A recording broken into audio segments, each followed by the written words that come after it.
have one bill today. It's RS 2022-1906. Have someone move? So moved. Second? Second. Okay. Is, Ms. Lady, are you, Yeah. you're gonna discuss this? Okay. Yeah. I mean, it's pretty self-explanatory, Yeah. but if somebody needs to move it. We We did. We did. Oh, you did? Okay, I wasn't paying And attention. second. Get with the program now. Sorry. It Right is, next to, this hey. committee is so fast, if you take a deep breath, it's over. Okay, so this is ARP funds, and actually, we had allocated to them previously, and then they came back because they needed more. That once they got into the actual repairs to things, they noticed they needed some more, and so to go ahead and make it complete, it was unanimously passed in our committee for the ARP committee to give an additional $2,090,000. So I hope that you will be in favor. Any questions? And usually these are repairs, not additions to. No, it's repairs and improvements. I mean, there's Okay. yeah, yeah. Do we know Not how- like granite countertops or anything. I'm talking about just in general to where that it's better. Okay. Do we know how many children? I don't. Do you have any? Oh, there you go. We have a enrollment of 1,300 children. Oh, wow, very good. We're not at full enrollment now due to staffing issues, and we have to be in proper ratio. But our funded enrollment for Head Start is 1,300 children, and we're about at 900 and something right now. Yeah, and this is across like 7. 6 or 7, different locations 7 for Head Start. locations. So it's not just one building. Right, and 3 of those locations are older metro schools that, we have inherited, and so there are things that happen, plaster, we no longer plaster walls, but we have plaster in certain ones, and some of the storms have caused leaking on the roof, and it's damaged walls, tiles. We have hallways that aren't air conditioned in some of the older buildings, so when children are waiting for the buses, Sure. so Fire there's suppression systems, which is Fire- alarming. fire suppression system not in. Is that a pun Yeah, intended? no pun intended. Oh, well, that's Alarming. funny. I didn't mean to, but Right, yeah, 3 of the. Subconsciously, we'll take it. She's on fire You're tonight. so It's ridiculous. Christmas, but- okay. Yeah, and there's a lack, as you stated, thank you. Yeah. A fire suppression system in 3 of our older buildings, and we'd like to have one installed. Good, thank you. Any other questions? I'm amazed you have that many, 1,300. That's a lot of Yeah, children. that's a funded enrollment, it's 1,300. Okay, ready to take a vote? All those in favor? Aye. Any opposed? Absent? Nope, okay. C, we got 7 in favor, 0 against. Any other things for human 6 in favor. services? 6 in favor. Oh, I'm sorry, Courtney, you're right. Don't count me. Small math? Yes, Small just, math. Oh, token. It was over 5, so Okay, it's always that should complete our human services. We always have speedy meetings. We're gonna next get into homeless oversight.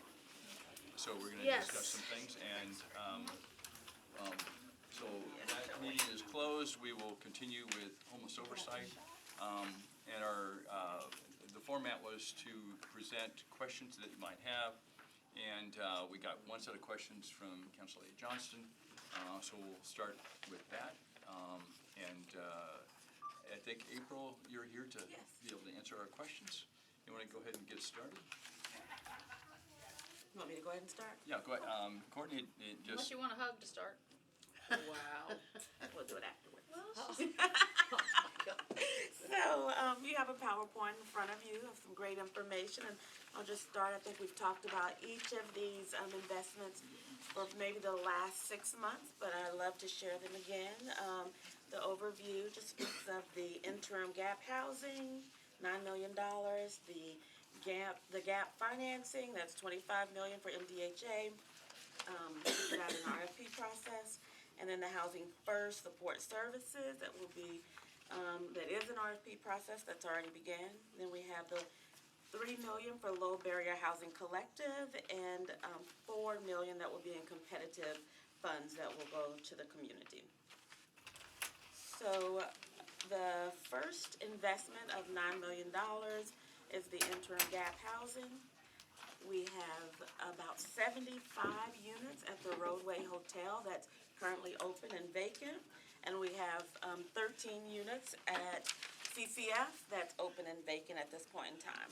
These funds were to increase support services or supportive staff and protective services at the hotel, along with increasing capacity at Mobile Housing Navigation Center with CCF. Can I stop you right there? Yeah. Because I don't know how many people in this room get over to the roadway, 95 Wallace Road location.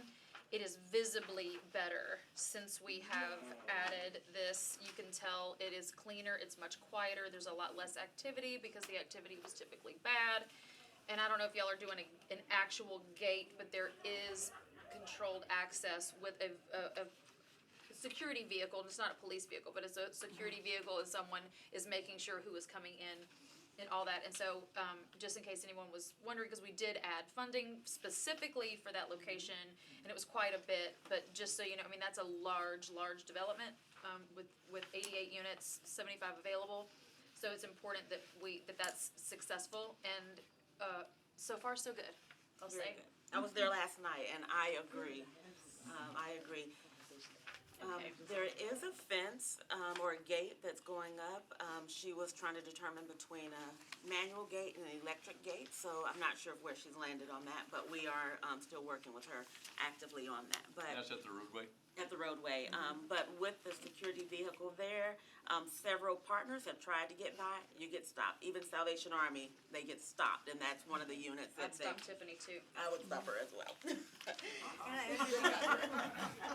And I understand that the people from Reclaim Burkemead have made baskets with sheets and towels and toiletries and, Cleaning products, Yeah, I hope. absolutely. That reminds me, so why, when they move in, does the motel provide, because they used to provide like at least a starter set of towels and pillows and, like you would if you were checking into a hotel.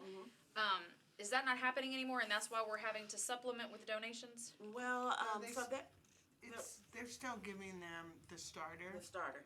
and, but the monthly leases are the ones where they're not doing the cleaning. Right now, the daily ones they're cleaning. So we brought, Why do we have daily leasing? because, Just for the interim housing, The we don't have interim daily housing leasing. We have is- interim housing, and then, Right. we allow Salvation Army to determine if it's gonna be interim housing or if it's gonna be the rapid rehousing lease with the that they're, lease. yeah. Depending on the fund that they're using for that client, so. Okay. Yeah, and the main goal is definitely to move them on to permanent housing as swiftly as possible. Well, sure. So the lease that the property owner used was more like an occupancy agreement that allowed for if Section 8 or any other affordable housing was to become available, they could leave within a month or 2 months of even moving into the property, so they're not held to that lease without being able to break that without moving on. And then it's mutually beneficial for both sides. If it's someone that's not doing well in community there, we would want to make sure that the Salvation Army is listening to the property owner and helping to find them their next location. Okay. so it's basically a flexibility. Absolutely, absolutely. So, let's see, there's some data there for current operations. We've moved about 5 people in, so the roadway contract was actually signed late November. So this body of work just started in the midst of Salvation Army's large Christmas program. So, I understand we moved 6 in yesterday. yes, 6. And I talked to a lot of people that were planning on moving the next couple days. And we moved about 11 in today. I just left there. Okay. So, So 17 then, okay. yeah.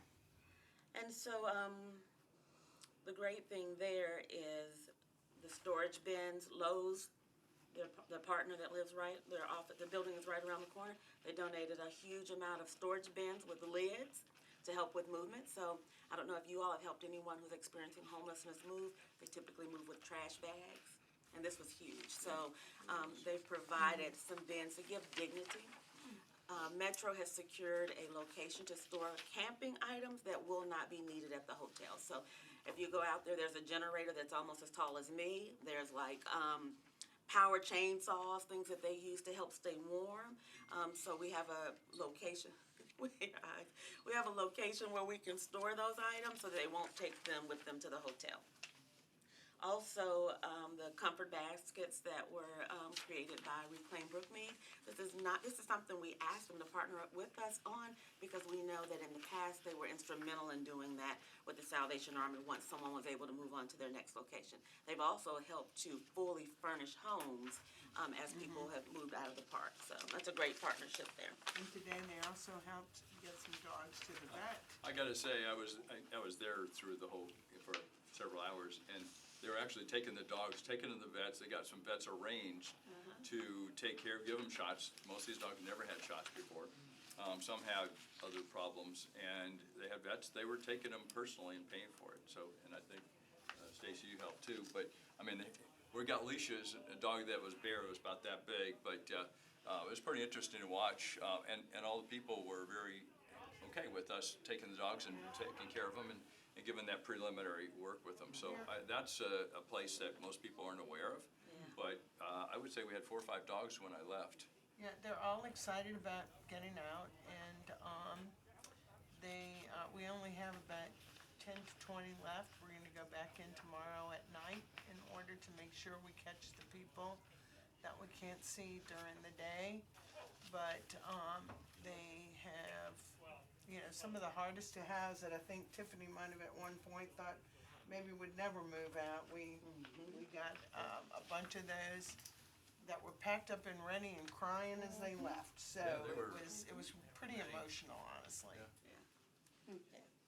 One more thing I do want to highlight is the administration here has helped with getting multiple metro departments together, MNPD, Metro Homeless Impact Division, the mayor's office, council members, to help with a collaborative effort on regular monthly meetings for that location, along with lighting improvements. So in Nashville Electric and Metro Water, they're all involved in these conversations as well. So that's another reason that it looks really different at that location, just more lights, more Well, I'd like to visible. get a list of all the things that you may need from the community. For example, if we need more linens, the Hospitality Association, I'm pretty sure we could solicit that.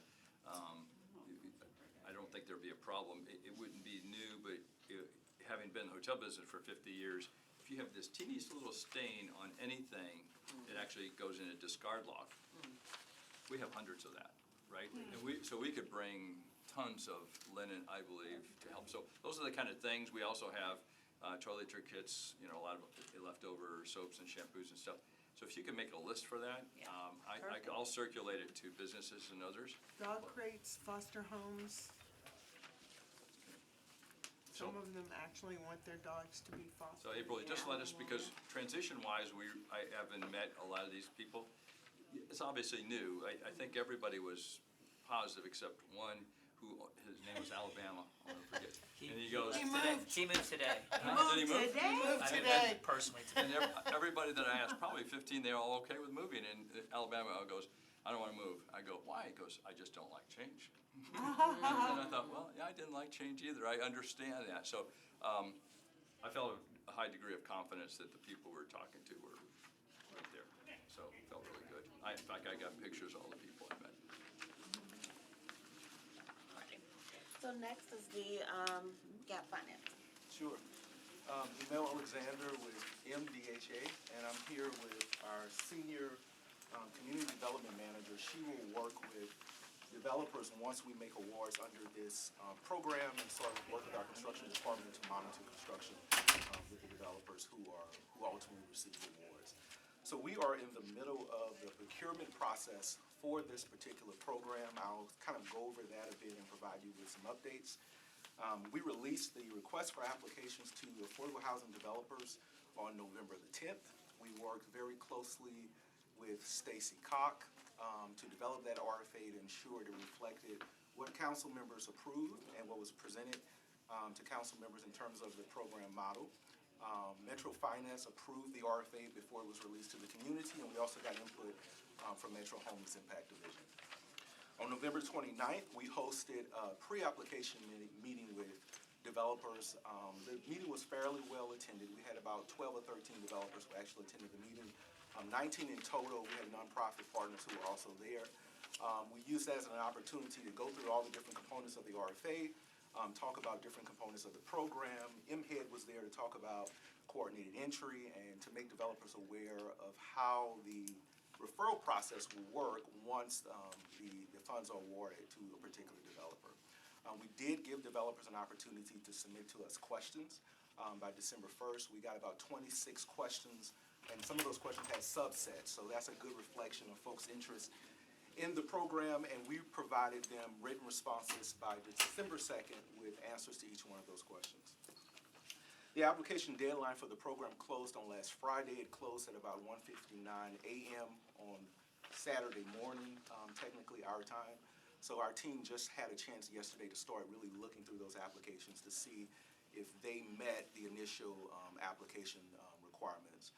Once those applications are evaluated and scored by a review panel, we'll be able to share more with you about the number of submissions we received, the amount of funding that is awarded, and the amount of funding, or if any, that will be remaining after the funds are awarded through the You first can't round. share that now, how many people have applied? We cannot. So, and that is a standard MDHA procurement process. So we can't share it until actually the evaluations are done and the awards are made.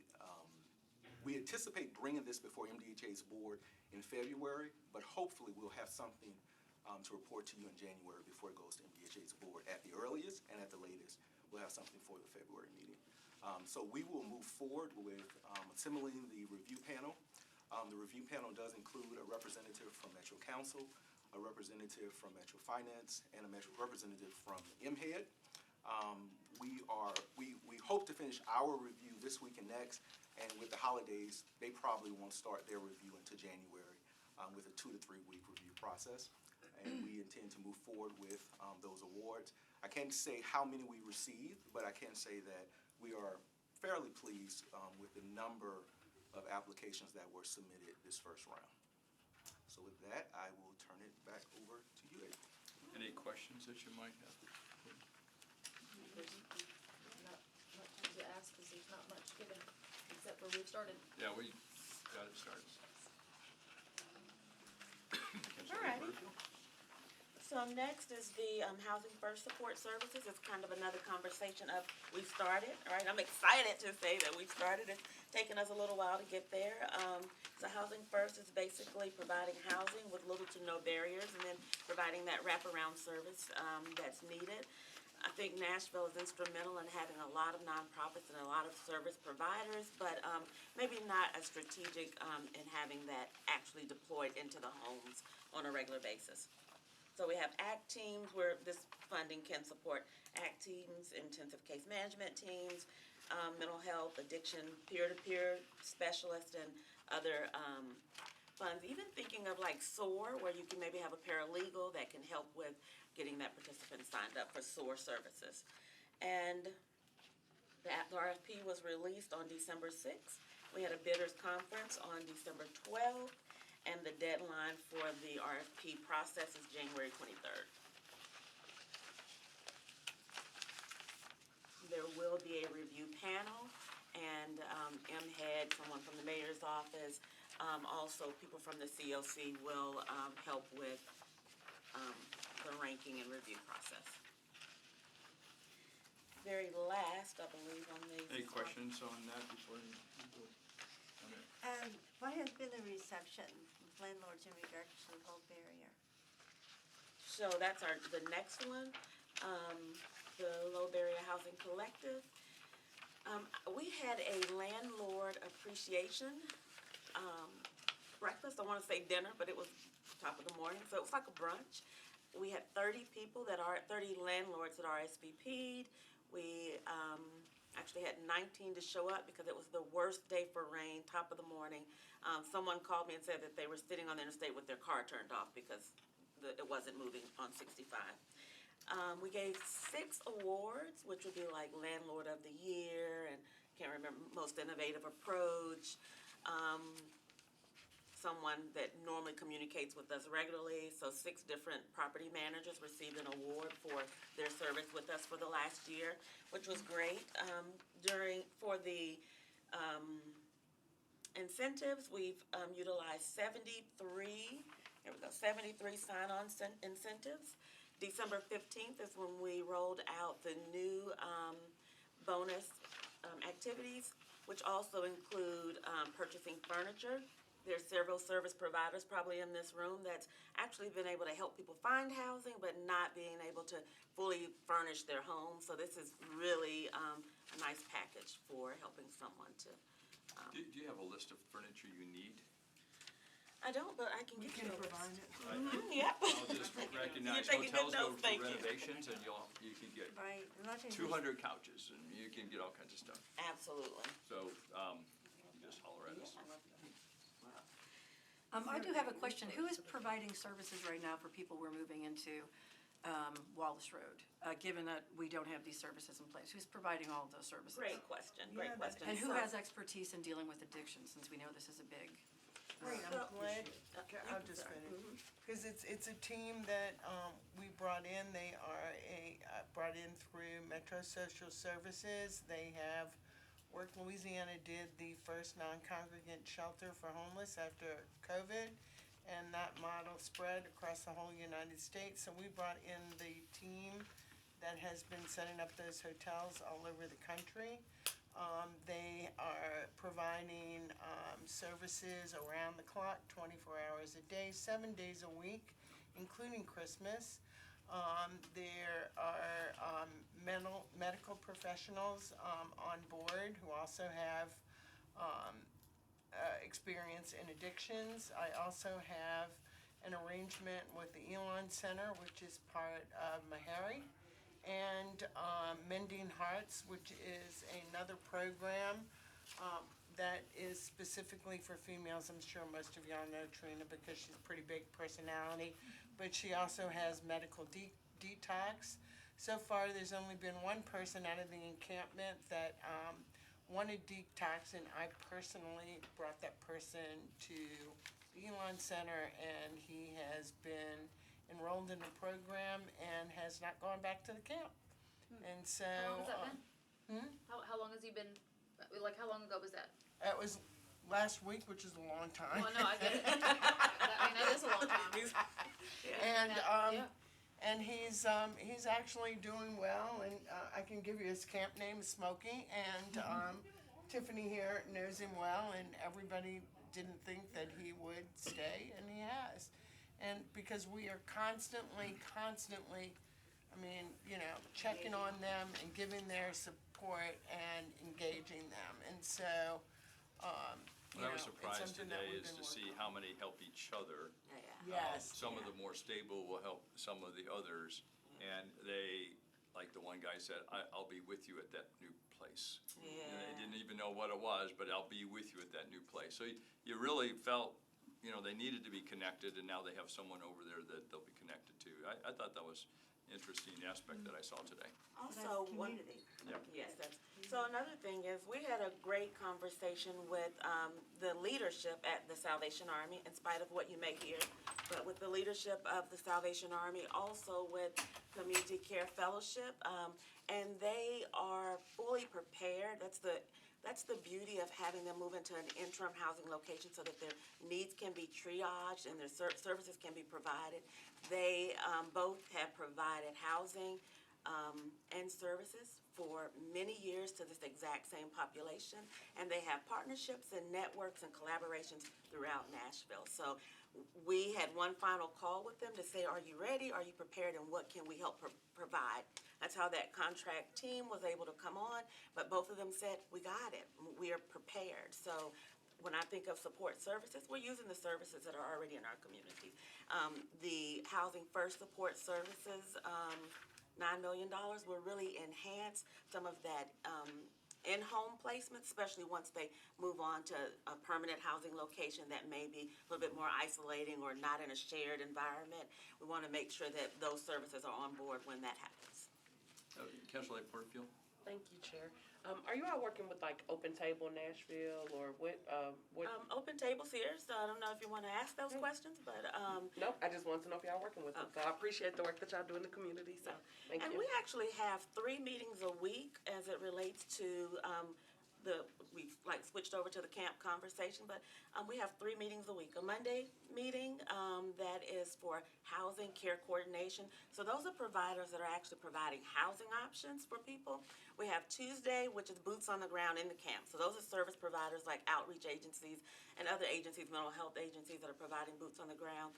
And then Wednesday is a large group, alternating large group, small group outreach meeting, and so a lot of the participants are involved. I think it was important for us to make sure that this conversation was forward-facing, and that's why we're like just practicing this out loud in those 3 meetings. Can I add to that, just because I'm also in the camp quite a bit, and so, I mean, I haven't seen open table in the camp very much, but Salvation Army's out there with us, Julie from Mental Health Co-op. These, Tiffany and Julie are like the rock stars of outreach as far as engaging and creating connections with people and helping us to move things forward. And so Julie was out there with us all day today, and we encourage anybody that wants to come out and help and be part of the solution to do so. And so, no, I'll just speak because I'm India from Open Table. Historically, we've had more of a presence there, but we're not actively working on anybody that lives at Berkeley right now with housing. We know some of like the older people and like Alan and hopefully soon Debbie, and then like Chief. We do some of like the old heads, but we don't have an active presence in terms of housing navigation with residents at Berkeley right now. Our involvement, we have like a resource line, so anybody in the community can call, email, or text in, and so yeah, I've been in Berkeley personally, and some of our other outreach workers have, as we get calls from that resource line, but that's again for like outreach supplies and just more small immediate things like that. But we've just been connected with people like Lisa and Colby's Army folks and Shower the People. We have really strong and long relationships with those service providers, and so we've been asking them how we can support them, help with the residents. So that's been our involvement more recently. Councilor Porterfield. Thank you. One more question. So outside of Brookmead, in other parts of the city, when we have unhoused residents, what is the proper protocol? Like, how can we get support for encampments that we have in our communities? Or even if someone's not in an encampment, someone is panhandling, on the corner, they've been there 6 months, how can we help get support? Great question. Metro Homeless Impact Division, we currently have 3 outreach workers. There's 2 positions posted right now for more outreach workers and an outreach manager. So typically we get those calls, whether it's through a hub or council members that reach out to us personally, or Metro Nashville Police Department. Sometimes they'll reach out to us. Who do I reach out to? You or tell me who I reach out to? I'm gonna give you Keith Okay. Alexander's information. Okay. And he will coordinate with other service providers. In the past, you may have seen where we had quarterly events around the 4 quadrants, so it's like monthly events around the 4 quadrants of Nashville, providing resources, support services, ensuring that everyone's enrolled in services. We typically go out with other outreach organizations. I think sometimes when we're thinking about camp closure, definitely that involves outreach organizations, but also when we're thinking about a housing surge, you can't allow just outreach organizations to dictate how the housing surge happens, because there's other agencies that may speak a little bit different. I don't know if you all received the note today that had 3 or 4 outreach organizations listed in the email, and they may have some valid points, but the biggest point is utilizing best practices for a housing surge. So, and that's what we would try to bring to every encampment or every location that we come to, connecting them, coordinated entry, entering them into our HMIS database, and providing them the services that they need. So Keith Alexander, I could just find him Yeah. at natural.gov? Yeah. Okay. It'll populate, yep. Yeah, and I mean, every time you can help someone, you can possibly prevent a greater group, so Yes. this is great to start quickly. And we kind of try to follow a practice of engage, empower, and equip, right? That was a model that I started at another organization. And now that I'm with Metro, I don't typically talk about it so much, just because I didn't want to say that I brought that along with me, but I started it there. And so for me, it's more about engaging them where they are, providing them services where they are. You don't just go into someone's home and tell them how to do it, right? So the engagement is the huge piece. I think sometimes when council members or MNPD reach out to us, it may look like we don't act and move quickly, because we're not just trying to take them and move them. We're wanting to engage with them. What do you need? How do we help you? and then, And it I sort saw of that goes through the today, process. is they talked to them as people, and everybody sort of knew the people that were engaged. That's a great observation, because when you see 20 people and see how we're working with them, they actually had great discussions. It wasn't like you're moving, right? They would sit and talk and find out what their concerns were. Obviously, people are nervous, but for the most part, there was a lot of patience, talking to them as people. I was really impressed. And I must say, I've been very impressed, but anytime that I found, you have not only the big encampments, but you have a few tents here and a few tents there. And every time that I've contacted April and said, hey, I'm seeing this little group, it's almost, that day or the next day, you've got somebody out there talking with them, finding out what the situation is, where they need to go, and so it's been very responsive. It has not been frustrating at all, which kind of expected that it would be more frustrating, so it's been delightful to know that, oh yeah, we know that's so-and-so and so-and-so, and this is what they're going to do, and yeah, so that makes me feel good. And you mentioned the police too. I know, at least on my side of town, the West Precinct, I cannot sing their praises louder. Sergeant was there today. I got his following. Alan Yeah, I mean, Cantrell, they Cantrell is trust him amazing. more He than knows they trust everybody's anybody else. story, and, they often know that somebody doesn't look right today. We need to get them medical help before that person even knows it. I'm glad you brought up the provider letter today, because that's a little bit of concern, because I have heard that from people feeling like a degree of transparency hasn't been there with the service providers. And I heard that last night we did move people out of the encampment, but did not inform their housing navigators, and so they did not have food when they got on site. So there were I've heard some concerns raised today about feeling a lack of communication with service providers, and a lack of involvement, and a lack of transparency, which I think is really important as we move forward with this. Great, so last night, I provided $85 worth of pizza for those out of my pocket, right, for those that moved into that location. To me, that's huge. And I can't explain to you how happy they were to move into those locations. We have those 3 meetings a week where we talk about this body of work and what's going on. I've not been on the last 2 care coordination calls, but I do know that the care coordination calls, they've talked about referrals and housing options and housing opportunities. I think that even with the leadership at the Salvation Army, we've shared with them the process of doing more of interim housing, because I do believe that some of our outreach workers are concerned about the support services if they were in their own home. So that's why this is a big deal for us, to make sure that they're moving into something where the support is provided on site. Yeah, and I personally texted their case managers, and if you would like to see them, I'm happy to show them to you. Again, this is what I hear from providers on the ground, and it feels like we're missing a piece here. If you have to buy pizza personally, instead of having that addressed on the front end, we should have those systems in Well, place. it Well, it was late. It was late late. at night by the time they got in there, and communication goes both ways, council member, and we've been having numerous meetings. It's been very transparent. There's been nothing hidden. We were out there, and quite honestly, the case managers that work these people all the time knew they were out there. I go back and forth with them all day long, because if somebody says, hey, I want treatment right now, if an addict doesn't get treatment as soon as they ask for it, they're not gonna do it. So we move quickly, and we have been in good communication with all of the people that provide the case management out there. Some of the case managers, I'll be quite honest, are very hard to find, but we have managed to do even that, because Debbie was brought up. So Debbie has a special problem. I'm trying to work with her case manager to get her into housing quickly. But there's a lot going on, so when you get a letter, and specifically if it doesn't come from people that are actually in the camp, I think it's good to kind of check with us. Yeah, Well, that's supported. what- Johnson had just raised her hand a Yeah, minute sorry. ago, so.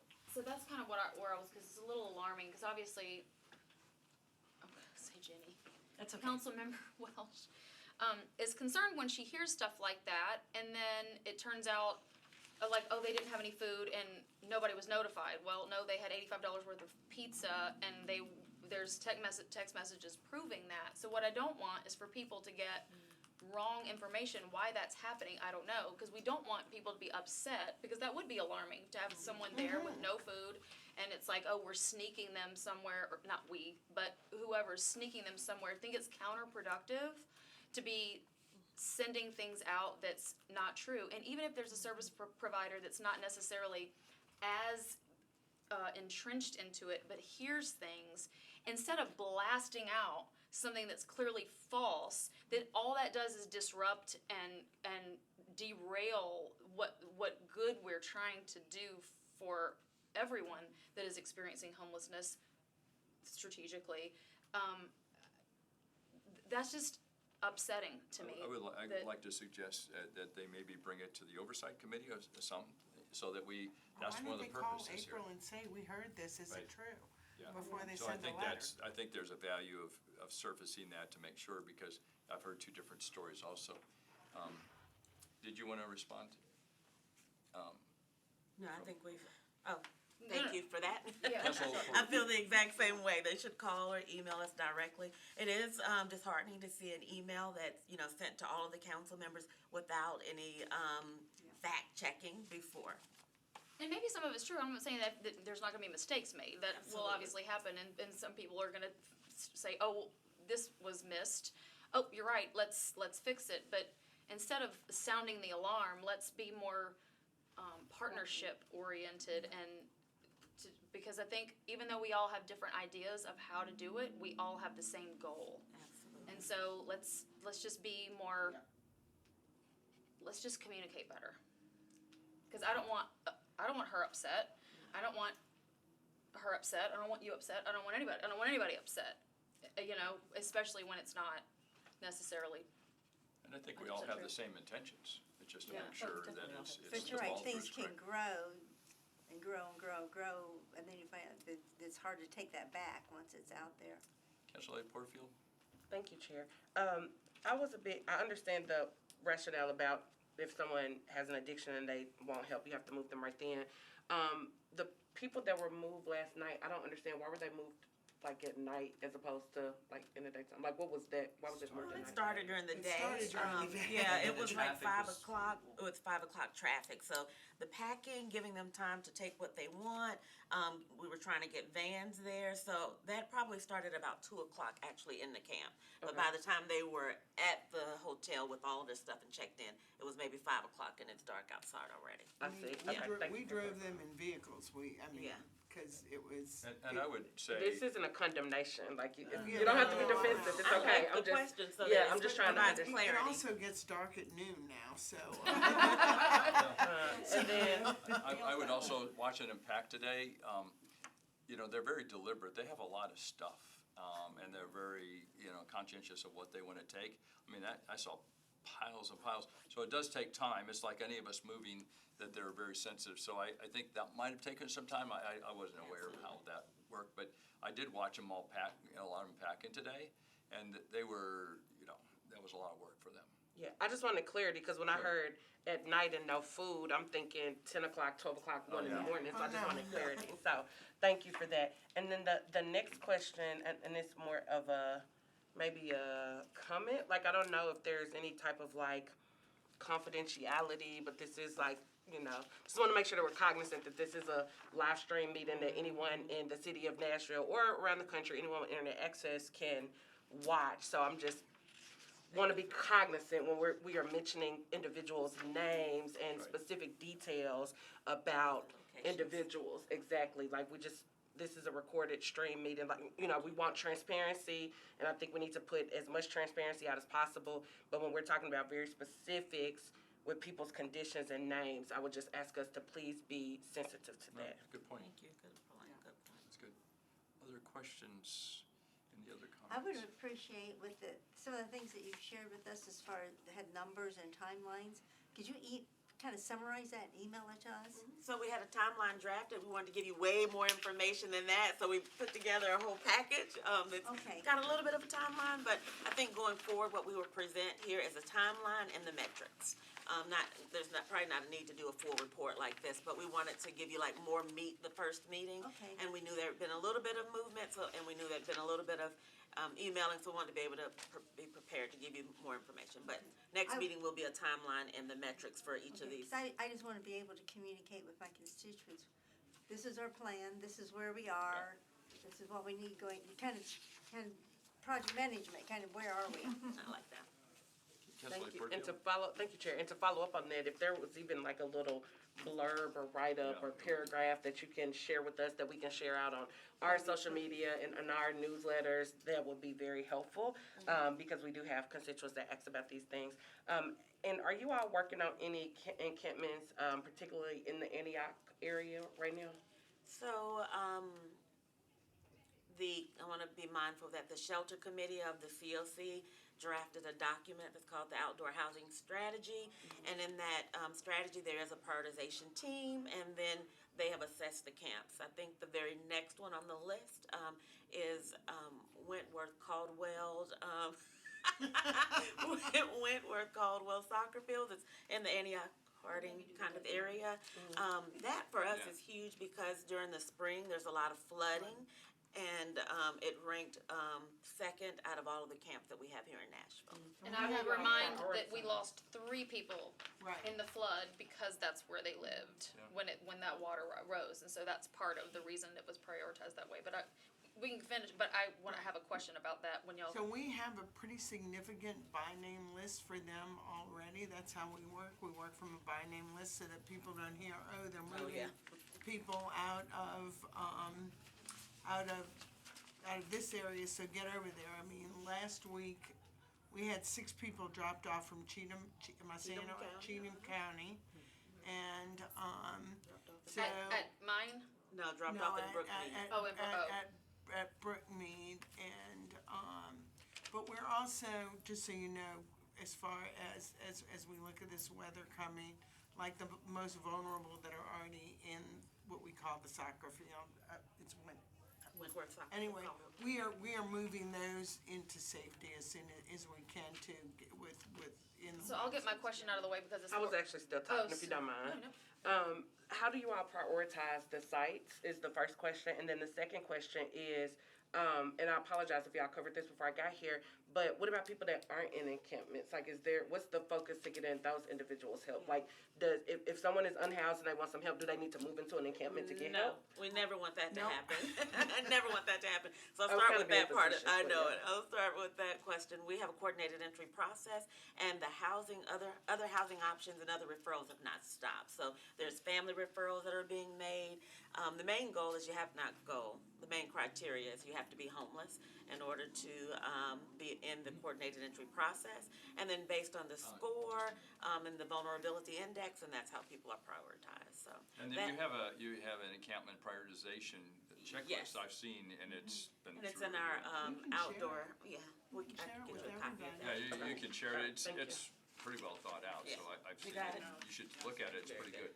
Did you want to share something? Yeah, I need to bring her with me speak every in time. relation to that. So like we do have someone at Open Table who's on the shelter committee. And I just wanted to say that is the outdoor homelessness strategy and particularly the encampment prioritization process is something that we oppose because we did feel that we all have the same number of resources in Nashville, and we did feel that this encampment prioritization process and this whole plan was putting people in particular encampments. That yes, we have this ranking process that does attempt to be a bit objective, but ultimately it is very subjective, so we did have serious concerns that was putting people in selected encampments ahead in this very long wait list for various housing resources ahead of someone who, for example, like you said, is an individual who is not in an encampment. And they're also, is not in an encampment, or also people that are experiencing homelessness in shelters who are also waiting for housing. And so I work with Dr. Beth Shin, and she brought up a good point when we had a conversation about this, nationally, and this is also true for Nashville. People who are experiencing homelessness, who are Black, are more likely to experience sheltered homelessness than people who are white. And so we are concerned that if this isn't a plan that Nashville implements long-term, that this will have a racial equity implication that could be very grave. Actually, we've taken steps to make sure that doesn't happen, but I will say that. What are those steps, could you please? So we are still taking the most vulnerable out of shelters as well as taking them off the list, and that's been clear in all the meetings if you listen to them. And so also, just to let you know that the United States Interagency Council the National Alliance to End Homelessness, all of the national organizations who are all focused on equity, focused on doing things that have evidence-based best practices and have been shown to move the needle. That is the model that we chose to follow. And so we have been very clear since the beginning that it was not going to interfere with us pulling the most vulnerable people out of shelters. We're already working with Room in the Inn. We're already working with the Mission, who are trying to get their people the vulnerability indexes done. But once again, this is an example of bring it up, talk about it, and yet it continues to happen. Great respect for Dr. Beth Shin, but she's not an implementer. And this is a national best practice that's been proven by national experts. Let's finish because we're good with 6:16. Councilor I just wanted to give you some feedback directly that Kathy Jennings is the chair of the shelter committee, and it may be helpful for you to set up time with her to talk more in depth about it. Those meetings are open to everybody, and I can give you her cell number if you'd like it. I've been to a bunch of them too, and they've had 15 nonprofits in there, so they're very well vetted. Any Council Porterfield, did you have one more? I just wanted really quickly to say, I just a little precious little reminder that, you know, ultimately, y'all, we all on the same team, and we all want the same things here. And we're going to have different approaches, and I truly respect the work that Open Table has done. I'm learning about the work that y'all are doing. I've done some work with Open Table before, volunteered. I know that y'all are out on the streets helping people, and I appreciate the approach. Sometimes we have different approaches, right? But ultimately, we all want the same thing. So, like, I just want us to be mindful that this does not turn into, you know, we don't have to be defensive. We don't have to be on attack mode. Like, we're all trying to get the same thing here. So. Well said, Councilor Porterfield. Appreciate that. Okay, we're going to wrap up. Just as a reminder, the format of this is the second council meeting. We will meet immediately after Human Services, which I've asked for a 5:30 timeframe. Gives us a little bit of time frame that cuts into the announcements. It's like at 6:16, so if anybody's got an announcement, it still gives us time to go over there and raise our hand. If anybody that has questions, give us questions a week before. That way allow whoever needs to respond time to respond.